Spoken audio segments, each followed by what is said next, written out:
Hello students, welcome to our family M physics classes. আমি অংশুমান মন্ডল। আজকে class 10 এর একটি খুবই ইন্টারেস্টিং চ্যাপ্টার পড়াবো বা আমরা শিখবো। সেই চ্যাপ্টারের নাম কি? সেই চ্যাপ্টারের নাম হলো তড়িৎ প্রবাহ ও রাসায়নিক বিক্রিয়া। দেখো, ক্লাস 10 এ ভৌত বিজ্ঞান যে সাবজেক্টটা আছে সেটার মধ্যে ফিজিক্সেরও কিছু পার্ট আছে, কেমিস্ট্রিরও কিছু পার্ট আছে। তো এই যে চ্যাপ্টারটা আছে তড়িৎ প্রবাহ ও রাসায়নিক বিক্রিয়া, এটা মেইনলি হচ্ছে কেমিস্ট্রি চ্যাপ্টার। তোমরা যারা ক্লাস 11 এ সায়েন্স নেবে দেখবে এই চ্যাপ্টারটা তোমাদের কেমিস্ট্রি পার্টে পড়ছে। ওকে, তো দেখো চ্যাপ্টারটার কি নাম বললাম? তড়িৎ প্রবাহ ও রাসায়নিক বিক্রিয়া। এই চ্যাপ্টারের প্রথম যেটা জানতে হবে সেটা হচ্ছে তড়িৎ রসায়ন কি। তড়িৎ রসায়ন, দেখো নামটার মধ্যে কিন্তু রসায়ন আছে, এটাকে ইংলিশে বলা হয় কেমিস্ট্রি। ওকে, তো তড়িৎ রসায়ন কি? দেখো আমি কিন্তু সংজ্ঞাটা লিখে রেখেছি, সংজ্ঞাটা ভালো করে তোমরা খাতায় নোট ডাউন করবে, এটা খুবই ইম্পর্টেন্ট। কি? রসায়নের যে শাখা থেকে তড়িৎ শক্তি ও রাসায়নিক শক্তির মধ্যে সম্পর্ক এবং উহাদের পারস্পরিক রূপান্তর সম্পর্কে জানা যায়, রসায়নের সেই শাখাকে তড়িৎ রসায়ন বলে। মানে কেমিস্ট্রি, যে কেমিস্ট্রির বিভিন্ন পার্ট আছে, ধরো এটা হচ্ছে কেমিস্ট্রি। ওকে, এবারে এর এই একটা শাখা আছে, এই একটা শাখা আছে, এই একটা শাখা আছে। তো ধরো এই কেমিস্ট্রির এই শাখাটাতে তড়িৎ শক্তি ও রাসায়নিক শক্তির মধ্যে রূপান্তর, উহাদের মধ্যে কি সম্পর্ক, এগুলো জানা যায়, তখন এই কেমিস্ট্রির এই শাখাটাকে বলা হচ্ছে তড়িৎ রসায়ন। ওকে, তাহলে তোমরা এই সংজ্ঞাটা কিন্তু ভালো করে করবে। কি সংজ্ঞাটা আরেকবার বলে দিচ্ছি, রসায়নের যে শাখা থেকে তড়িৎ শক্তি ও রাসায়নিক শক্তির মধ্যে সম্পর্ক এবং উহাদের পারস্পরিক রূপান্তর সম্পর্কে জানা যায়, ওকে, সেই শাখাকে তড়িৎ রসায়ন বলে। ওকে, এটা কিন্তু সম্পর্কে, এটা ক। তো দেখো তাহলে এই যে তড়িৎ রসায়ন আছে, এই তড়িৎ রসায়নে কি হয়? তড়িৎ রসায়নে তড়িৎ রাসায়নিক পরিবর্তন হয়, তড়িৎ রাসায়নিক পরিবর্তন। এবার এই তড়িৎ রাসায়নিক পরিবর্তনটা কয় প্রকারের? তড়িৎ রাসায়নিক পরিবর্তন হচ্ছে দুই প্রকারের। তাহলে তোমরা এখানে এরপর হেডিং দেবে, কি হেডিং দেবে? যে তড়িৎ রসায়নে দুই প্রকার তড়িৎ রাসায়নিক পরিবর্তন দেখা যায়। এই দুই প্রকার তড়িৎ রাসায়নিক পরিবর্তন হলো, তাহলে তড়িৎ রসায়নে যে তড়িৎ রাসায়নিক পরিবর্তন হয়, তড়িৎ রসায়নে যে তড়িৎ রাসায়নিক পরিবর্তন হয়, সেই তড়িৎ রাসায়নিক পরিবর্তন কয় প্রকার? সেই তড়িৎ রাসায়নিক পরিবর্তন হচ্ছে দুই প্রকার। ওকে, এবার এই দুই প্রকার কি কি? দেখো, নাম্বার 1 হচ্ছে তড়িৎ শক্তি দ্বারা রাসায়নিক বিক্রিয়া ঘটানো হয় এবং বিক্রিয়ার ফলে নতুন পদার্থ উৎপন্ন হয়। মানে এখানে কি হচ্ছে? এখানে তড়িৎ শক্তি দিয়ে রাসায়নিক বিক্রিয়া ঘটানো হচ্ছে, মানে কোন একটা রাসায়নিক বিক্রিয়ায় তড়িৎ শক্তি দেওয়া হচ্ছে, তারপরে বিক্রিয়া হচ্ছে এবং বিক্রিয়ার ফলে নতুন পদার্থ উৎপন্ন হচ্ছে। এটা হচ্ছে 1 নাম্বার। আর 2 নাম্বার কি? রাসায়নিক বিক্রিয়ার ফলে তড়িৎ শক্তি উৎপন্ন হয় যা তড়িৎ প্রবাহ ঘটায়। মানে কোন একটা রাসায়নিক বিক্রিয়া হচ্ছে, তারপরে তড়িৎ উৎপন্ন হচ্ছে এবং তড়িৎ শক্তি উৎপন্ন হচ্ছে, তারপরে তড়িৎ প্রবাহ হচ্ছে। ওকে, তাহলে কি? তড়িৎ রসায়নে তড়িৎ রাসায়নিক পরিবর্তন হচ্ছে দুই প্রকার, এটা একটা, এটা একটা। ওকে, চলো এটা লিখে নাও খাতায়, ভালো করে নোট করো। নেক্সট হেডিং দেবে তড়িৎ পরিবাহী। তাহলে তড়িৎ পরিবাহী পদার্থ কাদের বলা হয়? তড়িৎ পরিবাহী নামটার মধ্যেই তোমরা ডেফিনেশনটা পেয়ে যাবে, যে সব পদার্থ তড়িৎ পরিবহন করতে পারে। সিম্পল একদম অ্যান্সার। তাহলে যদি তোমাদের পরীক্ষায় পড়ে তড়িৎ পরিবাহী বলতে কি বোঝো, তাহলে তোমরা কি বলবে? যে সব পদার্থের মধ্য দিয়ে তড়িৎ পরিবহন করতে পারে বা তড়িৎ প্রবাহিত হতে পারে, সেই সব পদার্থকে তড়িৎ পরিবাহী বলা হয়। আর যেসব পদার্থের মধ্যে দিয়ে তড়িৎ প্রবাহিত হতে পারে না, তাদেরকে বলা হয় অন্তরক। এটা আগের চ্যাপ্টারেই তোমাদের ভালো করে করানো আছে। তো এবার দেখো, এই তড়িৎ পরিবাহী যে পদার্থগুলো আছে, সেই পদার্থগুলোকে দুটো ভাগে ভাগ করা যায়। কি কি? একটা হচ্ছে ইলেকট্রনীয় পরিবাহী, আর একটা হচ্ছে তড়িৎ বিশ্লেষ্য পদার্থ। কি কি? ইলেকট্রনীয় পরিবাহী আর হচ্ছে তড়িৎ বিশ্লেষ্য পদার্থ। এরপর ইলেকট্রনীয় পরিবাহী কি? ইলেকট্রনীয় পরিবাহী হচ্ছে যেসব পরিবাহীর মধ্যে মুক্ত ইলেকট্রন থাকে এবং ওই মুক্ত ইলেকট্রনগুলোই তড়িৎ প্রবাহ হতে সাহায্য করে। ওকে, তাহলে কি বলবে? যেসব পদার্থে মুক্ত ইলেকট্রনের সাহায্যে তড়িৎ পরিবহন করে কিন্তু এর ফলে কোনো রাসায়নিক পরিবর্তন হয় না, শুধু উষ্ণতার পরিবর্তন হয়, সেই সব পদার্থকে বলা হয় ইলেকট্রনীয় পরিবাহী। মানে যেসব পদার্থের মধ্যে দিয়ে মুক্ত ইলেকট্রন থাকে, ওই মুক্ত ইলেকট্রনগুলো চলাচল করে, তার ফলে তড়িৎ প্রবাহিত হয়, কিন্তু ওই পরিবাহীটা কোনো রাসায়নিক পরিবর্তন হবে না, শুধু উষ্ণতার পরিবর্তন হবে, তখন ওই পরিবাহীগুলোকে বলা হয় ইলেকট্রনীয় পরিবাহী। ওকে, ডেফিনেশনটা ভালো করে লিখে রাখবে। এরপর ইলেকট্রনীয় পরিবাহী আবার দুই প্রকার। ইলেকট্রনীয় পরিবাহী দুই প্রকার, কি কি? একটা হচ্ছে ধাতব পরিবাহী, এই দেখো, আর একটা হচ্ছে অধাতব পরিবাহী। মানে ইলেকট্রনীয় পরিবাহী দুই প্রকার, একটা হচ্ছে ধাতব পরিবাহী আর একটা হচ্ছে অধাতব পরিবাহী। ধাতব পরিবাহী কি কি হতে পারে? যেমন উদাহরণগুলো খুবই ইম্পর্টেন্ট, উদাহরণগুলো কিন্তু ভালো করে মনে রাখবে। যেমন ধাতব পরিবাহী হচ্ছে সোনা, রূপা, তামা, অ্যালুমিনিয়াম। আর অধাতব কি? Graphite, gas, carbon. এখান থেকে খুবই ইন্টারেস্টিং এবং ইম্পর্টেন্ট একটা খুবই ইম্পর্টেন্ট কোশ্চেন আসতে পারে যে একটি অধাতব পরিবাহীর নাম লেখো। তাহলে তোমরা কি লিখবে? গ্রাফাইট বা গ্যাস কার্বন। ওকে, তাহলে এটা আমাদের গেল এই পার্টটা। এরপর আমরা আসবো তড়িৎ বিশ্লেষ্য পদার্থ কি। তড়িৎ বিশ্লেষ্য পদার্থ কি এটা একটু নতুন, কারণ এই ব্যাপারগুলো কিছুটা হলেও আগে ছিল, কিন্তু এটা পুরো নতুন। তো তোমরা হেডিং দেবে কি? তড়িৎ বিশ্লেষ্য পদার্থ। তড়িৎ বিশ্লেষ্য পদার্থ। তো তড়িৎ বিশ্লেষ্য পদার্থ কি? তড়িৎ বিশ্লেষ্য পদার্থ কি? দেখো, ধরো এখানে একটা পদার্থ নিলে, ওকে, কেমন পদার্থ? যৌগিক পদার্থ। এবার এটা গলিত অবস্থায় হতে হবে। যদি কঠিন অবস্থায় থাকে তাহলে কিন্তু হবে না। গলিত অবস্থায় বা এটা কোন একটা যৌগ উপযুক্ত দ্রাবকে দ্রবীভূত অবস্থায় যদি এই যৌগটা থাকে, তখন এই যৌগটা কি হয়? এই যৌগটা ভেঙে যায়। ভেঙে গিয়ে কি করে? একটা প্লাস আয়ন তৈরি করে আর একটা মাইনাস আয়ন তৈরি করে। ওকে, তখন এই পদার্থটাকে আমরা বলবো তড়িৎ বিশ্লেষ্য পদার্থ। তাহলে সংজ্ঞাটা কি? দেখো, সংজ্ঞাটা বলছে যে সকল যৌগিক পদার্থ গলিত অবস্থায় অথবা উপযুক্ত দ্রাবকে দ্রবীভূত অবস্থায়, এই টার্মটা মনে রাখবে, সেটা যদি সলিড হয় মানে কঠিন হয় তাহলে কিন্তু হবে না। তাহলে কেমন হতে হবে? আইদার গলিত অবস্থায় অথবা উপযুক্ত দ্রাবকে দ্রবীভূত অবস্থায় মুক্ত ক্যাটায়ন, এই যে প্লাস আয়নটা তৈরি করছে এটাকে আমরা বলছি ক্যাটায়ন। ওকে, ও অ্যানায়ন, অ্যানায়ন কোনটা? এই যে মাইনাস আয়নটা তৈরি করছে এটাকে আমরা অ্যানায়ন বলি। ওকে, ক্যাটায়ন মানে হচ্ছে প্লাস আর অ্যানায়ন মানে মাইনাস। মুক্ত ক্যাটায়ন ও অ্যানায়ন বিশ্লিষ্ট হয়ে তড়িৎ পরিবহন করে, মানে ওরা তড়িৎ পরিবহনে সাহায্য করে এবং তড়িৎ প্রবাহের ফলে রাসায়নিকভাবে পরিবর্তিত হয়ে নতুন ধর্মবিশিষ্ট পদার্থ উৎপন্ন করে, সেই সকল যৌগকে বলা হয় তড়িৎ বিশ্লেষ্য পদার্থ। ওকে, তাহলে কি বলবে তোমরা? তড়িৎ বিশ্লেষ্য পদার্থ কাকে বলে যদি জিজ্ঞাসা করা হয়, কি বলবে? যে সমস্ত যৌগিক পদার্থ গলিত অবস্থায় বা উপযুক্ত দ্রাবকে দ্রবীভূত অবস্থায় মুক্ত ক্যাটায়ন ও অ্যানায়নে বিশ্লিষ্ট হয় এবং কি করে? তড়িৎ প্রবাহের ফলে রাসায়নিকভাবে পরিবর্তন হয়ে নতুন ধর্মবিশিষ্ট পদার্থ উৎপন্ন করে, তখন সেই সকল যৌগকে বলা হয় তড়িৎ বিশ্লেষ্য পদার্থ। আচ্ছা, তড়িৎ বিশ্লেষ্য পদার্থের উদাহরণ কি হবে? এই উদাহরণটা আমি একটু পরে দিচ্ছি। কেন? কারণ এই তড়িৎ বিশ্লেষ্য পদার্থকে আমরা ভাগ করি কি কি? মৃদু তড়িৎ বিশ্লেষ্য পদার্থ আর স্ট্রং ইলেকট্রোলাইট। তো এটা আমরা পরে বলছি, কিন্তু এখান থেকে যেটা আরো একটা ইম্পর্টেন্ট কোশ্চেন আসে সেটা হচ্ছে NaCl, সোডিয়াম ক্লোরাইড, NaCl। এইটা যদি কেউ না জানো তাহলে বাড়িতে রান্নাঘরে যে নুন থাকে সেই নুনই হচ্ছে NaCl, সোডিয়াম ক্লোরাইড।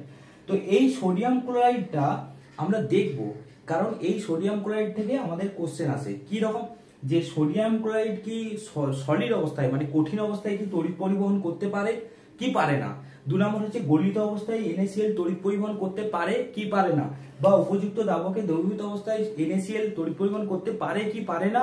শুধু পারে কি পারে না সেটা নয়, কেন পারে না সেটাও দেখবো। ওকে, তাহলে তোমরা কিন্তু এবার হেডিং দেবে NaCl গলিত অবস্থায়, কঠিন অবস্থায় এবং উপযুক্ত দ্রাবকে দ্রবীভূত অবস্থায় তড়িৎ পরিবহন করে কি করে না। এখানে একটা পিকচার আঁকা আছে, কিরকম? এটা একটা বাক্স আছে, এরকম একটা বাক্স আছে। এই বাক্সটাতে দুটো প্ল্যাটিনাম তার আছে, এটা একটা আর এটা একটা, বা প্ল্যাটিনামের প্লেট, এটা একটা। এবার এখানে একটা সুইচ লাগানো আছে, এই সুইচটা অন করলে মানে এটার সাথে কানেকশন হবে আর অফ থাকলে অফ। এখানে একটা ব্যাটারি নিয়ে আছে, এই ব্যাটারিটার এটা হচ্ছে প্লাস আর এটা হচ্ছে মাইনাস, আর এর সাথে একটা এরকম বাল্ব লাগানো আছে, আর বাল্বের অপোজিটটা আর একটা প্ল্যাটিনাম প্লেটের উপর রাখা আছে। ওকে, এইটুকু তোমাদের করা আছে। এরপর আমাদের দেখতে হবে কি, যে কঠিন NaCl মানে কঠিন অবস্থায় NaCl তড়িৎ পরিবহন করে কি করে না। তো আমরা কি করব, এখানে কিছু NaCl আমরা নিয়ে নেব এখানটায়। ওকে, কঠিন NaCl আমরা নিয়ে নিলাম, মানে খাবার নুন, যেটাকে পাতি কথায় বলে খাবার নুন, সোডিয়াম ক্লোরাইড। তো এবার দেখো কঠিন অবস্থায় যখন আমি এখানে নিয়েছি NaCl, তারপর এই সুইচটা যদি অন করি দেখি এই বাল্বটা জ্বলবে না, এই বাল্বটা জ্বলবে না। কেন জ্বলবে না? কারণ এর মধ্যে দিয়ে তড়িৎ প্রবাহিত হচ্ছে না। যদি তড়িৎ প্রবাহিত হতো তাহলে এই বাল্বটা জ্বলতো, তাহলে তড়িৎ প্রবাহিত হচ্ছে না বলে বাল্বটা জ্বলছে না। তার মানে কঠিন অবস্থায় NaCl কিন্তু তড়িৎ পরিবহন করতে পারে না। এটা আমরা প্র্যাকটিক্যালি দেখতে পাই। এইরকম যদি তোমরা প্র্যাকটিক্যাল করো তোমরা দেখতে পাবে। এরপর কোশ্চেনটা হচ্ছে কেন করে না, মানে কেন, কারণটা কি? এর কারণটা কিন্তু আসতে পারে। দেখো আগে বলি, NaCl সোডিয়াম ক্লোরাইড কেমন যৌগ? সোডিয়াম ক্লোরাইড হচ্ছে আয়নীয় যৌগ, এটা তোমরা মনে রাখবে। সোডিয়াম ক্লোরাইড কেমন যৌগ? আয়নীয় যৌগ। মানে কি? মানে সোডিয়াম ক্লোরাইডকে যদি ভাঙা হয়, সোডিয়াম ক্লোরাইডকে যদি ভাঙা হয় তাহলে ওটা কি পাবো? Na+ আর Cl- এই দুটো আয়ন থাকে, একটা Na+ আয়ন থাকে, একটা Cl- আয়ন থাকে। মানে একটা NaCl বা একটা সোডিয়াম ক্লোরাইড যৌগে একটা Na+ আয়ন থাকে আর একটা Cl- আয়ন থাকে। এরপর কি হয় দেখো, তোমাদের চলতড়িৎ চ্যাপ্টারে আমি বলেছি যে একটা ধনাত্মক আধান আর একটা ঋণাত্মক আধান যদি এরা পাশাপাশি থাকে তাহলে এদের মধ্যে কি আকর্ষণ বল করে? কুলম্বীয় আকর্ষণ বল কাজ করে। এরপর কি হয়, কঠিন অবস্থায় এই যে Na+ আয়নটা আর Cl- আয়নটা, এদের মধ্যে কি হয়, যেহেতু এটা বিপরীতধর্মী আধান সেই জন্য এদের মধ্যে কুলম্বিক আকর্ষণ বল অত্যন্ত বেশি। তার জন্য কি হবে, এরা ভাঙবে না। মানে তড়িৎ পরিবহন হতে গেলে কি করতে হবে? Na+ কে মুক্ত হতে হবে আর Cl- কে মুক্ত আধান হতে হবে। মানে এরকম একসাথে থাকতে পারবে না, এদেরকে মুক্ত হতে হবে। NaCl থেকে Na মুক্ত হতে হবে আর NaCl থেকে Na মুক্ত হতে হবে, Na+ মুক্ত হতে হবে আর Cl- মুক্ত হতে হবে। কিন্তু এরা এমনই জড়িয়ে থাকবে কেন? কারণ এদের মধ্যে কুলম্বিক আকর্ষণ বল অত্যাধিক বেশি, যার জন্য এরা কিন্তু কঠিন অবস্থায় এরা কিন্তু আয়নে মুক্ত আয়নে কনভার্ট হতে পারে না। তার জন্য কি হয়, তার জন্য কঠিন অবস্থায় NaCl কিন্তু তড়িৎ পরিবহন করতে পারে না। ওকে, তাহলে আমি একবার বলে দিচ্ছি, তোমরা জাস্ট লিখে নেবে। সোডিয়াম ক্লোরাইড একটি আয়নীয় যৌগ, এর মধ্যে বিপরীতধর্মী আধানযুক্ত Na+ ও Cl- আয়ন থাকায় তীব্র কুলম্বিক আকর্ষণ বল দ্বারা পরস্পর যুক্ত থাকে। এর ফলে মুক্ত আয়নের অস্তিত্ব থাকে না, তাই কঠিন অবস্থায় NaCl তড়িৎ পরিবহন করতে পারে না। ওকে, তাহলে এরপর আমাদের দেখতে হবে গলিত অবস্থায়। গলিত অবস্থায় NaCl তড়িৎ পরিবহন করতে পারে কি পারে না। ওকে, গলিত অবস্থায় তাহলে দেখো আমি এখানে লিখছি, কি লিখছি, যে গলিত অবস্থায় NaCl তড়িৎ পরিবহন করতে পারে কি পারে না। তো এটাকে গলাতে গেলে আমাদের কি করতে হবে? গলাতে গেলে আমাদের এখানে একটা হিটার লাগিয়ে দাও এখানটায়। ওকে, একটা হিটার, এটা ধরো সুইচ বোর্ড, এই সুইচ বোর্ডে একটা হিটার কানেক্ট করে দাও, হিটার, ইলেকট্রিক হিটার। তাহলে কি হবে, এবার দেখো যখনই তোমরা হিটারটা চালাবে তখনই কি হবে, NaCl কেমন যৌগ? আয়নীয় যৌগ, তার এই গলনাঙ্ক বেশি। মানে কি হয়, NaCl আয়নীয় যৌগ, তো তার জন্য কি হয়, এই Na+ আর Cl- আয়ন খুব, এদের মধ্যে যে আকর্ষণ বল, কুলম্বিক আকর্ষণ বল, সেটা খুবই স্ট্রং হয়।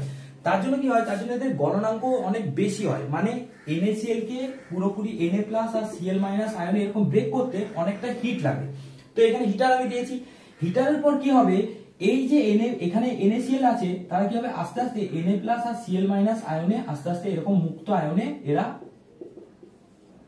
ভেঙে যাবে, Na+ Cl- আয়নে ভেঙে যাবে। তাহলে কি বলবে, NaCl হচ্ছে আয়নীয় যৌগ, তাই এদের গলনাঙ্ক অনেক বেশি। কিন্তু যখন আমি হিটার দিয়ে তাপ প্রয়োগ করছি, ভালো করে শোনো, যখন হিটার দিয়ে তাপ প্রয়োগ করছি তখন কি হচ্ছে, তখন এদের মধ্যে যে মানে কুলম্বিক আকর্ষণ বল ছিল, মানে Na+ আর Cl- এর মধ্যে যে কুলম্বিক আকর্ষণ বল ছিল, সেই আকর্ষণ বলটা আস্তে আস্তে আস্তে আস্তে কমে যায়। আকর্ষণ বলটা কমে গিয়ে কি হবে, এদিকে Na+ মুক্ত হয়ে যাবে আর Cl- ও মুক্ত হয়ে যাবে। তার মানে তখন কি হবে, তখন Na+ আর Cl- মুক্ত হয়ে গেল। তারপরে কি হবে, তারপরে এখানে তড়িৎ পরিবহন হবে। ওকে, তাহলে কি হবে, তাহলে গলিত অবস্থায় NaCl কিন্তু তড়িৎ পরিবহন করতে পারে। এবার যদি বলা হয় কেন, কারণ গলিত অবস্থায়, দেখো গলিত অবস্থায় কি করে গলানো হয়েছে, ওকে হিট দিয়েছে তবে তো বলেছে। তাহলে কি লিখবে তোমরা, যে NaCl লিখো যে সোডিয়াম ক্লোরাইড আয়নীয় যৌগ হওয়া এর গলনাঙ্ক খুব উচ্চ এবং সোডিয়াম ক্লোরাইডকে তাপ প্রয়োগ করলে, গলিত অবস্থায় আনলে আয়নীয় বন্ধন অর্থাৎ Na+ ও Cl- আয়নগুলোর মধ্যে আকর্ষণ বল হ্রাস পায়, ফলে আয়নগুলি মুক্তভাবে চলাচল করতে পারে। হলো 3 নাম্বার। 3 নাম্বার, জলে দ্রবীভূত অবস্থায় NaCl তড়িৎ পরিবহন করতে পারে কি পারে না। মানে ধরো এখানে NaCl রাখা আছে আর জল দেয়া আছে, ওকে, এখানে NaCl এরকম দেয়া আছে, NaCl আমাদের ঘরের যে খাবার নুন এখানে দেয়া আছে, তার সাথে আমি H2O দিলাম। তো এটাকে জলে দ্রবীভূত অবস্থায়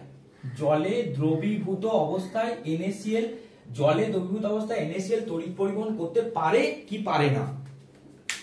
দেখবে এটা তোমরা বাড়িতে এক্সপেরিমেন্ট করে দেখতে পারো যে NaCl তড়িৎ পরিবহন করতে পারে কি পারে না জলে দ্রবীভূত অবস্থায়। তো এখানে একটা জিনিস মনে রাখবে, জল কি? জল হচ্ছে একটা পোলার সলভেন্ট মানে ধ্রুবীয় দ্রাবক। ওকে, জল কি? জল হচ্ছে একটা পোলার সলভেন্ট মানে ধ্রুবীয় দ্রাবক। তো ধ্রুবীয় দ্রাবক হলে এর সুবিধাটা কি? আরেকটা জিনিস মনে রাখবে যে জল হলো একটা ধ্রুবীয় দ্রাবক, solvent, VENT, I am sorry this is not a, VENT, solvent, ধ্রুবীয় দ্রাবক। এরপর কি হয়, এর ডাইলেকট্রিক কনস্ট্যান্ট মানে পরাবৈদ্যুতিক ধ্রুবক হচ্ছে অনেক বেশি, এটাও মনে রাখবে। তাহলে জল কেমন? জল হচ্ছে একটা ধ্রুবীয় দ্রাবক, পোলার সলভেন্ট, আর এর পরাবৈদ্যুতিক ধ্রুবক অনেক বেশি, পরাবৈদ্যুতিক ধ্রুবক অনেক বেশি। ওকে, এরপর কি হয় দেখো, যেহেতু জল পোলার সলভেন্ট আর পরাবৈদ্যুতিক ধ্রুবক অনেক বেশি, তখন এই জল কি করবে জানো? জল হচ্ছে এই যে NaCl আছে, NaCl এর এই যে Na+ আর Cl- আয়ন, এদের মধ্যে যে আকর্ষণ বল ছিল, এই আকর্ষণ বলটাকে আস্তে আস্তে কমিয়ে দেবে। কেন? কারণ জল হচ্ছে পোলার সলভেন্ট বলে, মানে যে কোনো পোলার সলভেন্ট কি করে, এই যে আয়নীয় যৌগ আছে তাদের মধ্যে যে ক্যাটায়ন ও অ্যানায়নের যে আকর্ষণ বল, সেই আকর্ষণ বলটাকে ধীরে ধীরে কমিয়ে দেয়। যার ফলে কি হবে? যার ফলে Na+ মুক্ত হয়ে যাবে আর Cl- মুক্ত হয়ে যাবে। এই জন্য কি হয়, এই জন্য জলীয় অবস্থাতেও কিন্তু NaCl তড়িৎ পরিবহন করতে পারে। তাহলে তোমরা এটা লিখে নেবে, জলীয় দ্রবণে NaCl তড়িৎ পরিবহন কেন করতে পারে? জল একটি ধ্রুবীয় দ্রাবক এবং ইহার পরাবৈদ্যুতিক ধ্রুবকের মান খুব উচ্চ। এই ধর্মের জন্য জল Na+ ও Cl- আয়নগুলির মধ্যেকার বন্ধনকে অর্থাৎ আকর্ষণ বলকে দুর্বল করে দেয়। এর ফলে মুক্ত আয়ন চলাচল করতে পারে ও তড়িৎ পরিবহন করতে পারে। ওকে, তাহলে এই হলো তোমার NaCl এর 3টে কন্ডিশন। কি? NaCl কেন কঠিন অবস্থায় তড়িৎ পরিবহন করতে পারে না, NaCl কেন গলিত অবস্থায় তড়িৎ পরিবহন করতে পারে, এবং জলে দ্রবীভূত অবস্থায় কেন NaCl তড়িৎ পরিবহন করতে পারে। চাইলে তোমরা বাড়িতে এই এক্সপেরিমেন্টটা ইজিলি করতে পারো। এখানে একটা 6 ভোল্টের, কিছুই না, এখানে একটা 6 ভোল্টের ব্যাটারি কিনবে, 6 ভোল্টের বাজারে কিনতে পাওয়া যায়, 6 ভোল্ট কিনলে হবে, 9 ভোল্ট কিনলে হবে। এটা প্ল্যাটিনাম একটা কিনে নেবে, প্ল্যাটিনাম প্লেট, আর এটা একটা ছোট বাক্স, এখানে কিছু NaCl দিয়ে দেবে আর জল দিয়ে দেবে, আর এখানে একটা বাল্ব লাগিয়ে দেবে। সুইচ দিতেও পারো না দিতেও পারো, দিলে ভালো, কন্ট্রোল করতে পারবে, না দিলে হবে, দেখবে যে বাল্বটা জ্বলবে। ওকে, চলো নেক্সট যেটা বলছিলাম, তড়িৎ বিশ্লেষ্য পদার্থের ক্লাসিফিকেশন, তড়িৎ বিশ্লেষ্য পদার্থের ভাগ।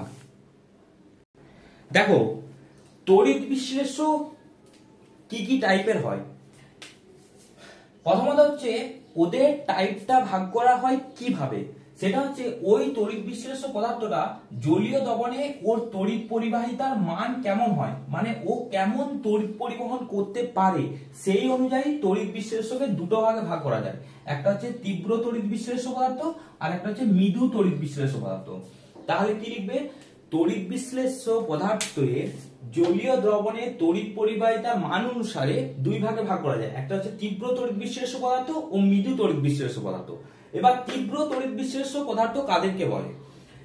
সেটা হচ্ছে যে সকল তড়িৎ বিশ্লেষ্য জলীয় দ্রবণে তড়িৎ পরিবাহিতা বেশি হয়, অর্থাৎ কি হয়, ওই তড়িৎ বিশ্লেষ্যগুলি জলীয় দ্রবণে প্রায় সম্পূর্ণ রূপে বিয়োজিত হয়ে মুক্ত আয়নে পরিণত হয়, সেই সব তড়িৎ বিশ্লেষ্য পদার্থকে বলা হয় তীব্র তড়িৎ বিশ্লেষ্য পদার্থ।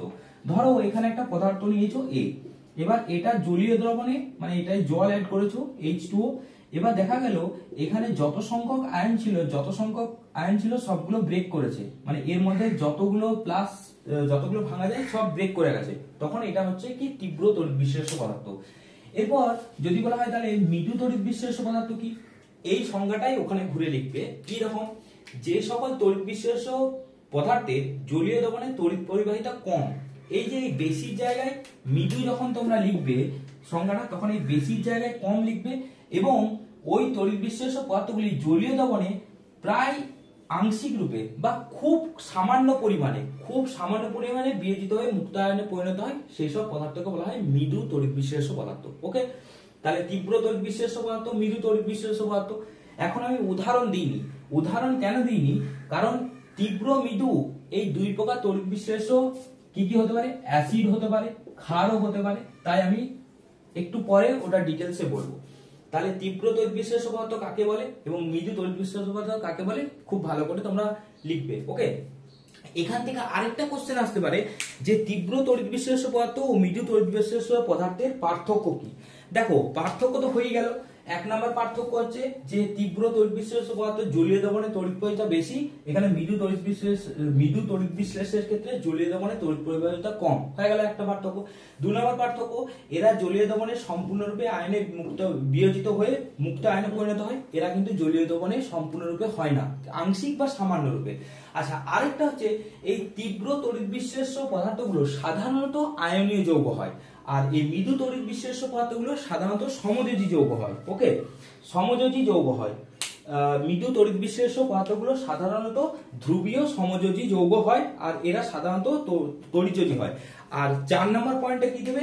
এর কিছু উদাহরণ দিয়ে দেবে আর এর কিছু উদাহরণ দিয়ে দেবে, যদি পরীক্ষায় তোমাদের এই পার্থক্যটা আসে, তীব্র তড়িৎ বিশ্লেষ্য পদার্থ এবং মৃদু তড়িৎ বিশ্লেষ্য পদার্থের উদাহরণ, মানে যদি পার্থক্য আসে। তো এরপর দেখো, এরপর হচ্ছে উদাহরণ, তীব্র তড়িৎ বিশ্লেষ্য পদার্থ ও মৃদু তড়িৎ বিশ্লেষ্য পদার্থের উদাহরণ। এখানে তীব্র তড়িৎ বিশ্লেষ্য পদার্থ আর নিচে আছে মৃদু তড়িৎ বিশ্লেষ্য পদার্থ। এবার দেখো, তীব্র তড়িৎ বিশ্লেষ্য পদার্থ অ্যাসিডও হতে পারে, ক্ষারও হতে পারে, লবণও হতে পারে। তো কি কি আছে দেখে নাও। এই যে আমি শুধু ফর্মুলাগুলো লিখেছি, মানে এইগুলোর ফর্মুলা লিখেছি, তোমরা নামগুলো সব বাড়িতে লিখবে। নামগুলো তোমাদের লেখাটা হচ্ছে হোমওয়ার্ক, HW। তো তীব্র তড়িৎ বিশ্লেষ্য পদার্থের কি কি অ্যাসিড আছে যেগুলো তীব্র তড়িৎ বিশ্লেষ্য পদার্থ? যেমন H2SO4, HNO3, HCl। ওকে, ক্ষার কি কি আছে? NaOH, KOH। আরো আছে, আমি জাস্ট দুটো করে উদাহরণ দিয়েছি যাতে যদি পরীক্ষায় আসে তোমরা এটা লিখতে পারো। লবণ কি আছে? NaCl, যেটা একটু আগে করলাম, KCl, BaCl2, CuSO4। ওকে, আচ্ছা, মৃদু তড়িৎ বিশ্লেষ্য পদার্থ কি কি আছে? CH3COOH, H2CO3, HCl। এইগুলোর নাম, এই যে CH3COOH, এদের নাম তোমরা অবশ্যই মনে রাখবে, আর এই নামগুলোই তোমাদের লেখা হচ্ছে হোমওয়ার্ক। আচ্ছা, কি কি মৃদু তড়িৎ বিশ্লেষ্য পদার্থ? ক্ষার কি কি আছে? NH4OH, CaOH2 আর AlOH3। ওকে, আচ্ছা, আর কি কি লবণ আছে? লবণ আছে HgCl2 আর ZnCl2। ওকে, তো এই নামগুলো কিন্তু প্রত্যেকটা মনে রাখবে, এগুলো কিন্তু পরীক্ষায় 1 মার্কের কোশ্চেন এলেও আসতে পারে বা আসার চান্স কিন্তু অনেক বেশি। এরপরে নেক্সট হেডিং দেবে, সেটা হচ্ছে তড়িৎ বিশ্লেষ্য পদার্থের বৈশিষ্ট্য বা তড়িৎ বিশ্লেষের বৈশিষ্ট্য। তড়িৎ বিশ্লেষের বৈশিষ্ট্য, এখানে একটা খুবই ইম্পর্টেন্ট কোশ্চেন 3 মার্কসের আসতে পারে বা আসবে। কি? তড়িৎ বিশ্লেষ্য পদার্থের বৈশিষ্ট্য বা তড়িৎ বিশ্লেষের বৈশিষ্ট্য কি? দেখো, প্রথম দেখো বৈশিষ্ট্যটা কি। গলিত অবস্থায় বা ধ্রুবীয় দ্রাবকে দ্রবীভূত অবস্থায় তড়িৎ বিশ্লেষ্য পদার্থগুলি বিয়োজিত হয়ে মুক্ত ধনাত্মক ও ঋণাত্মক আয়ন উৎপন্ন করে। এই যে ধনাত্মক আয়ন উৎপন্ন করে সেটাকে বলা হয় ক্যাটায়ন, ঋণাত্মক আয়ন উৎপন্ন করে সেটাকে বলা হয় অ্যানায়ন। সবচেয়ে ভালো একটা एग्जांपल দেখে নাও, ধরো NaCl। NaCl গলিত অবস্থায় আছে, তাহলে গলিত অবস্থায় মানে একে হিট দেওয়া হয়েছে, হিট দেওয়ার পর কি তৈরি হচ্ছে? Na+ তৈরি হচ্ছে, প্লাস হচ্ছে Cl- আয়ন তৈরি হচ্ছে। ওকে, তো দেখো, তাহলে এই তড়িৎ বিশ্লেষ্যটা কি? গলিত অবস্থায় কি হচ্ছে? বিয়োজিত হচ্ছে, বিয়োজিত হয়ে কি তৈরি করছে? একটা ধনাত্মক মুক্ত আয়ন তৈরি করছে আর একটা ঋণাত্মক মুক্ত আয়ন তৈরি করছে। এই ধনাত্মক আয়নটাকে কি বলা হচ্ছে? ক্যাটায়ন, আর ঋণাত্মক আয়নটাকে বলা হচ্ছে অ্যানায়ন। ওকে, নেক্সট পয়েন্ট দেখো, 2 নম্বর পয়েন্টটা খুব ইম্পর্টেন্ট। কি বলছে? দ্রবণে বা গলিত অবস্থায় ক্যাটায়ন ও অ্যানায়নের সংখ্যার তারতম্য হতে পারে, মানে ক্যাটায়ন অ্যানায়নের নাম্বারটা আলাদা হতে পারে, কিন্তু ধনাত্মক আয়ন সমূহের মোট ধনাত্মক আধান এবং ঋণাত্মক আয়ন সমূহের মোট ঋণাত্মক আধানের মান সমান হয়। কেন? কারণ দ্রবণটি সামগ্রিকভাবে নিস্তড়িত হয়। একটা এক্সাম্পলের সাহায্যে তোমরা বুঝলে এটা বুঝতে পারবে। ধরো যে তড়িৎ বিশ্লেষ্যটা নেওয়া হয়েছে সেটা হচ্ছে MgCl2। ওকে, এরপর এটা কি হচ্ছে? গলিত অবস্থায় বিয়োজিত হয়ে এরা যে আয়ন তৈরি করছে সেটা হচ্ছে Mg2+, এটা হচ্ছে আমাদের ক্যাটায়নটা, আর অ্যানায়ন যে তৈরি হচ্ছে সেটা হচ্ছে Cl-। তাহলে যে ক্যাটায়নটা তৈরি করছে সেটা হচ্ছে Mg2+, আর যে অ্যানায়নটা তৈরি করছে সেটা হচ্ছে Cl-। কিন্তু একটা জিনিস দেখো, এখানে Mg টোটাল আধান কত আছে +2, তো সেই জন্য কি হয়, আর এখানে Cl এর মাইনাস আধান কত আছে -1, সেই জন্য কি হয়, এটা যখন বিয়োজিত হয় তখন Mg2+ একটা তৈরি করে, কিন্তু Cl দুটো তৈরি করে। মানে এটা বিয়োজিত হয়ে Cl2 বিয়োজিত হয়ে কি তৈরি করে, Mg2+ + 2Cl-। তাহলে মোট ধনাত্মক আধান যদি বলি, মোট ধনাত্মক আধান +2, আর মোট ঋণাত্মক আধান, এটা দেখো Cl এর মাথায় -1 আছে কিন্তু দুটো Cl আছে, তাহলে -2, তো মোট আধান কত হচ্ছে, মোট আধান হচ্ছে 0। তাহলে দেখো তাহলে কি হচ্ছে, MgCl2 বিয়োজিত হয়ে কি তৈরি করছে, একটা Mg2+ আয়ন তৈরি করছে আর দুটো Cl- আয়ন তৈরি করছে। তাহলে দেখো ধনাত্মক, এটা হচ্ছে ধনাত্মক আধান, এটা হচ্ছে ঋণাত্মক আধান। তাহলে দেখো ধনাত্মক আধান একটা আছে, ঋণাত্মক আধান দুটো আছে, তার জন্য বলছে যে গলিত বা দবনে দ্রবীভূত অবস্থায় ক্যাটায়ন ও অ্যানায়নের সংখ্যার তারতম্য হতে পারে। এখানে একটা তৈরি হচ্ছে, এখানে দুটো তৈরি হচ্ছে, কিন্তু দেখো মোট আধান, মোট যতটা ধনাত্মক আধান আছে মোট ততটাই কিন্তু ঋণাত্মক আধান আছে, মানে দবনটা অ্যাকচুয়ালি নিস্তরিত হচ্ছে। ওকে, এইরকম তোমরা আরেকটা এক্সাম্পল তোমরা করবে, FeCl3, দেখো FeCl3 এটা বিয়োজিত হয়ে কি হবে, তোমরা এটা করবে, দেখবে কটা ধনাত্মক আধান তৈরি হচ্ছে, কটা ঋণাত্মক আধান তৈরি হচ্ছে, টোটাল ধনাত্মক আধান কত হবে, টোটাল ঋণাত্মক আধান কত হবে, এবং মোট আধান কি হবে, দেখবে দবনের মোট আধান সবসময়তেই 0 হবে।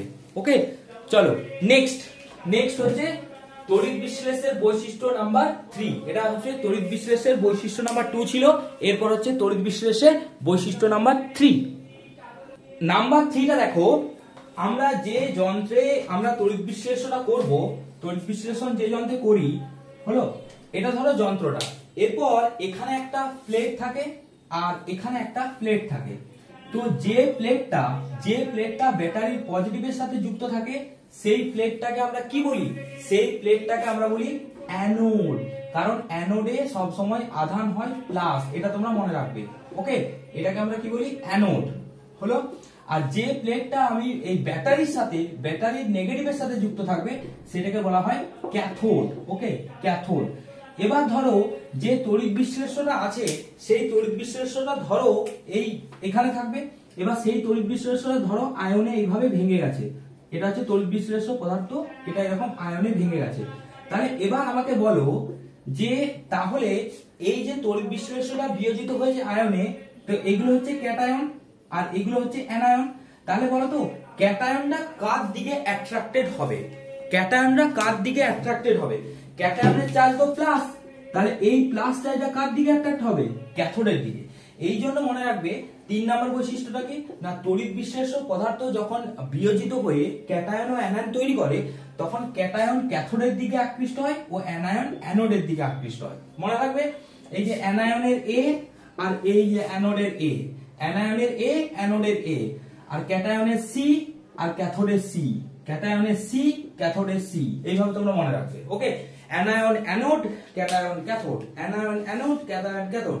তাহলে তোমরা লিখে রাখবে কি, যে যখন গলিত তড়িৎ বিশ্লেষ্য বা দবনে যখন দ্রবীভূত অবস্থায় যে তড়িৎদ্বার ব্যবহার করা হচ্ছে সেই তড়িৎদ্বারে যখন আমরা ব্যাটারি দিয়ে বিভব প্রভেদ করব, বিভব পার্থক্য প্রয়োগ করব, তখন ক্যাটায়ন সমূহ ক্যাথোডের দিকে এবং অ্যানায়ন সমূহ অ্যানোডের দিকে যাবে। আরেকটা জিনিস মনে রাখবে নাম্বার 4, সেটা হচ্ছে যে এখান দিয়ে যখন কোনো তড়িৎ বিশ্লেষ্য পদার্থ আমি নেব, এই যে তড়িৎ বিশ্লেষ্য পদার্থ নিয়েছি, ধরো একটা তড়িৎ বিশ্লেষ্য পদার্থ নিয়েছি X, এর পরিবাহিতা কেমন হবে, মানে কত ওর মধ্যে দিয়ে তড়িৎ পরিবহন করতে পারে। তো নাম্বার 4, এই তড়িৎ বিশ্লেষ্য বৈশিষ্ট্যের নাম্বার 4টা কি, এই যে তড়িৎ বিশ্লেষ্য আমি পদার্থ নিচ্ছি, এই তড়িৎ বিশ্লেষ্য পদার্থের তড়িৎ পরিবাহিতা বা শুধু পরিবাহিতাও বলতে পারো, তড়িৎ পরিবাহিতা কার উপর নির্ভর করে, তড়িৎ পরিবাহিতা 3টে জিনিসের উপর নির্ভর করে। এক নম্বর হচ্ছে তড়িৎ বিশ্লেষ্য পদার্থটা কেমন নিচ্ছ, যেমন মৃদু হয় বা স্ট্রং তড়িৎ বিশ্লেষ্য পদার্থ, বা সেটা অ্যাসিড নিচ্ছ না ক্ষার নিচ্ছ না লবণ নিচ্ছ সেটার উপর ডিপেন্ড করবে। তার মানে এই তড়িৎ বিশ্লেষ্য পদার্থের তড়িৎ পরিবাহিতা নির্ভর করবে কার উপর, তড়িৎ বিশ্লেষ্য পদার্থের প্রকৃতি কেমন নেওয়া হচ্ছে। 2 নম্বর হচ্ছে এখানে যে দ্রবণটা নেওয়া হয় এই দ্রবণটার গাঢ়ত্বের উপর, মানে কতটা গাঢ় বা কতটা হালকা তোমরা দ্রবণটা নিয়েছো সেটার উপর নির্ভর করে। আর একটা জিনিসের উপর নির্ভর করে, সেটা হচ্ছে তাপমাত্রা। মানে ধরো এটা 25 ডিগ্রি সেন্টিগ্রেডে তোমরা করছিলে, তড়িৎ বিশ্লেষ্য পদার্থটা তড়িৎ বিশ্লেষণ করছিলে, তারপর ধরো এটাকে তাপ দিচ্ছ, তাপ দিয়ে এটা টেম্পারেচার 50 ডিগ্রি সেন্টিগ্রেড করে দিচ্ছ, তখন কিন্তু দেখবে তড়িৎ পরিবাহিতা বেড়ে যাবে। তো তড়িৎ বিশ্লেষ্য পদার্থের তড়িৎ পরিবাহিতা কার কার উপর নির্ভর করে। 1 নম্বর হচ্ছে তড়িৎ বিশ্লেষের প্রকৃতি, কেমন তড়িৎ বিশ্লেষ্য ইউজ করা হচ্ছে সেটার উপর। 2 নম্বর হচ্ছে দ্রবণটা কেমন নেওয়া হয়েছে, মানে দ্রবণটা গাঢ় না হালকা সেই রকম উপর নির্ভর করে। আর 3 নম্বর হচ্ছে তাপমাত্রার উপর। তো এই 4টে পয়েন্ট তোমরা কিন্তু একটু ভালো করে মনে রাখবে। ওকে, এই 4টে পয়েন্ট কিন্তু খুবই ইম্পর্টেন্ট 3 মার্কসের কোশ্চেনের জন্য। আর একটা কোশ্চেন খুব ভালো করে রাখবে, মৃদু তড়িৎ বিশ্লেষের জলীয় দ্রবণে তড়িৎ পরিবহন ক্ষমতা কম কেন। মৃদু তড়িৎ বিশ্লেষের জলীয় দ্রবণে তড়িৎ পরিবহন ক্ষমতা কম কেন, কেন বলতো? কারণ মৃদু তড়িৎ বিশ্লেষ্য পদার্থগুলো কি হয়, জলীয় দ্রবণে আয়নিত হতে পারে না। ওকে, তার জন্য কি হয়, যখন কোনো মৃদু তড়িৎ বিশ্লেষ্য নেওয়া হবে তখন মৃদু তড়িৎ বিশ্লেষ্য আয়ন মানে কিরকম বলতে চাইছি, ধরো এখানে একটা মৃদু তড়িৎ বিশ্লেষ্য নিয়েছো, এটা একটা মৃদু তড়িৎ বিশ্লেষ্য নিয়েছো, কোনো একটা মৃদু CH3COOH অ্যাসিটিক অ্যাসিড বা যাই হোক কিছু একটা নিয়েছো। এরপর কি হবে, এটা জলীয় দ্রবণে বা গলিত অবস্থায় এরা কি করবে, পুরোটা সম্পূর্ণরূপে আয়নে বিয়োজিত হতে পারবে না। যত আয়ন কম হবে ততই তো পরিবাহিতা, তত তড়িৎ পরিবাহিতা কম হবে। এই একটা কোশ্চেন কিন্তু 1 নম্বরে আসে, তোমরা কিন্তু এটা ভালো করে লিখে রাখবে। ওকে, আজকের লাস্ট টপিক বা এই লেকচারের লাস্ট টপিক, ধাতব পরিবাহী এবং তড়িৎ বিশ্লেষ্য পরিবাহীর মধ্যে পার্থক্য। হেডিং দেবে ধাতব পরিবাহী এবং তড়িৎ বিশ্লেষ্য পরিবাহীর মধ্যে পার্থক্য। দেখো একটা খুবই ইন্টারেস্টিং কোশ্চেন আসতে পারে, ধাতব পরিবাহী ও তড়িৎ বিশ্লেষ্য পরিবাহীর মধ্যে পার্থক্য। 2 মার্কসের খুবই ইম্পর্টেন্ট কোশ্চেন, 2 মার্কস 3 মার্কসও দিতে পারে। তো দেখো কিভাবে লিখবে, প্রথমত ধাতব পরিবাহীতে তড়িৎ প্রবাহিত হলে রাসায়নিক পরিবর্তন হয় না। মানে যে ধাতব পরিবাহিতা থাকবে সেটা যদি তড়িৎ প্রবাহিত হয় ওটাই থাকবে, রাসায়নিক কোনো পরিবর্তন হবে না, হয়তো তাপমাত্রার পরিবর্তন হলেও হতে পারে। কিন্তু তড়িৎ বিশ্লেষ্য পদার্থে বা তড়িৎ বিশ্লেষ্য যে পরিবাহীগুলো আছে সেখানে যদি তড়িৎ পরিবহন মানে তড়িৎ প্রবাহিত হয় তাহলে ওর কিন্তু রাসায়নিক পরিবর্তন হবে। ওকে, এটা হলো ফার্স্ট। 2 নাম্বার হচ্ছে ধাতব পরিবাহীতে ফ্রি ইলেকট্রনস বা মুক্ত ইলেকট্রনসের দ্বারা তড়িৎ পরিবহন হয়, কিন্তু তড়িৎ বিশ্লেষ্য পরিবাহীর ক্ষেত্রে কি হবে, মুক্ত ক্যাটায়ন ও অ্যানায়নের দ্বারা তড়িৎ পরিবহন হয়। আচ্ছা 3 নাম্বার কি, 3 নাম্বার হচ্ছে এই ধাতব পরিবাহী কঠিন হোক বা তরল 2 স্টেজেই কিন্তু তড়িৎ পরিবহন করতে পারে। যেমন যদি বলে কোন ধাতব পরিবাহী তরল অবস্থায় তড়িৎ পরিবহন করতে পারে, তরল অবস্থায় সেটা হচ্ছে পারদ। এটা কিন্তু 1 মার্কের একটা খুব ইম্পর্টেন্ট কোশ্চেন। ওকে, কোন ধাতব পরিবাহী তরল অবস্থায় তড়িৎ পরিবহন করতে পারে, পারদ। কিন্তু তড়িৎ বিশ্লেষ্য পরিবাহী শুধুমাত্র গলিত বা উপযুক্ত দ্রাবকে দ্রবীভূত অবস্থায় তড়িৎ পরিবহন করে। ওকে, আচ্ছা নাম্বার 4 পয়েন্টটা খুব ইম্পর্টেন্ট, ধাতব পরিবাহীতে যত উষ্ণতা বাড়ানো হবে, যত হিট দেওয়া হয় তত ও রোধ বাড়ে, আর রোধ বাড়লে পরিবাহিতা কি হবে, কমবে। রোধ বাড়লে পরিবাহিতা কমে। কিন্তু তড়িৎ বিশ্লেষের ক্ষেত্রে কি হয়, তড়িৎ বিশ্লেষের ক্ষেত্রে যত তাপমাত্রা বাড়ানো হয় তত পরিবাহিতা বাড়ে। তো এই হলো এদের মধ্যে পার্থক্য, তোমরা পার্থক্যটা ভালো করে করবে। তো মোটামুটি এটা হলো লেকচার 1, আমাদের যে চ্যাপ্টারটা আছে তড়িৎ প্রবাহ ও রাসায়নিক বিক্রিয়া, এই যে চ্যাপ্টারটা আছে তার হলো এটা লেকচার 1। পরের দিন আরো ইন্টারেস্টিং হবে তড়িৎ বিশ্লেষণ। তোমরা চ্যানেলটা ফলো করো এবং যা যা পড়াচ্ছি সেই নোটটা ভালো করে রাখবে এবং তোমরা কিন্তু আরো ভালো করে প্র্যাকটিস করো, এবং যার কাছে যা বই আছে সেই বইটাও কিন্তু অবশ্যই তোমরা ফলো করবে। ওকে, তাহলে দেখা হচ্ছে নেক্সট ভিডিওতে নতুন কিছু নিয়ে। চলো, ভালো থেকো সবাই, ভালো করে পড়াশোনা করো। All the best.